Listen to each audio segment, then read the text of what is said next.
আমাদের জ্যোতিষশাস্ত্রে এমন কিছু নক্ষত্র রয়েছে যারা ভালোবাসায় খুব একটা কিন্তু মানে সুখী হতে পারেন না, মানে প্রেমে বেশিরভাগ ক্ষেত্রে বিশ্বাসঘাতক বা চিটিং এর পর্যায়ে পড়ে যান, বা প্রেমের জীবনে বা সম্পর্কের ক্ষেত্রে সুখী হতে পারেন না। এমন কিছু নিজেদের তরফ থেকে 100% দেন, নিজেরা লয়াল থাকেন সম্পর্কে। আহ, যে মানুষটার সাথে সম্পর্কে যান সেই মানুষটাকে ছাড়া অন্য কোনো দিকে তাকান না, বা সেই মানুষটাকে নিয়ে প্রচণ্ড পরিমাণে পজিটিভ নেচারের হয়ে থাকেন। এবং এই কারণের জন্য রাগ জেদ থাকে একটা ভালোবাসা নিয়ে, ইন্টেন্স ভালোবাসা থাকে এই নক্ষত্রগুলো।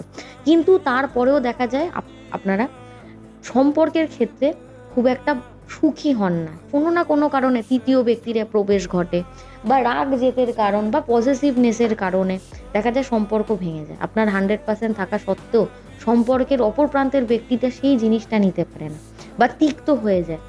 আপনি চান সেই মানুষটা আপনার সাথে কথা বলুক, কিন্তু তার দিক থেকে কোনো সময় থাকে না, কোনো আন্ডারস্ট্যান্ডিং থাকে না, এই জিনিসগুলো কিন্তু পেয়ে থাকেন। এই যে এই সম্বন্ধে যে আলোচনা, এটা কিন্তু পুরোপুরি জ্যোতিষশাস্ত্রের একটা বেসিক আলোচনা। অনেক সময় দেখা যায় যে আমাদের যে জন্মকুণ্ডলী বা ছকটা আছে সেক্ষেত্রে গ্রহ নক্ষত্রের পরিস্থিতির কারণের জন্য কিন্তু এই জিনিসগুলো চেঞ্জ হতে পারে। তো প্রথমে বলে রাখি, আপনাদের যদি এই নক্ষত্রগুলো হয়ে থাকে আমাকে কমেন্ট করে জানাতে ভুলবেন না যে সম্পর্কে আপনারাও কি অনেক সময় বিশ্বাসঘাতকতা বা চিটিংয়ের এরকম জিনিসে জড়িয়ে গেছেন, বা সম্পর্কে সুখী হননি।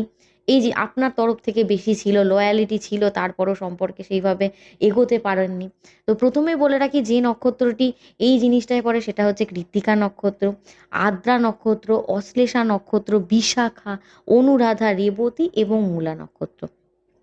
এই নক্ষত্রের মানুষগুলো সৎ হন এবং প্রচণ্ড পরিমাণে সম্পর্কের ক্ষেত্রে নিজেদের 100% দিয়ে থাকেন।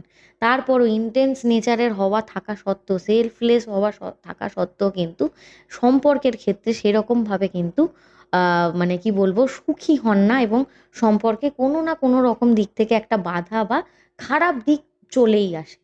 তো আপনাদেরও যদি এই নক্ষত্রগুলোর মধ্যে একটা হয় অবশ্যই কমেন্ট করে জানাতে ভুলবেন না। আর তার সাথে সাথে বলবো, এই ধরনের ভিডিও দেখার জন্য আমার চ্যানেলের সাথে সবাই যুক্ত থাকুন, সবাই সুস্থ থাকুন, সবাই ভালো থাকুন।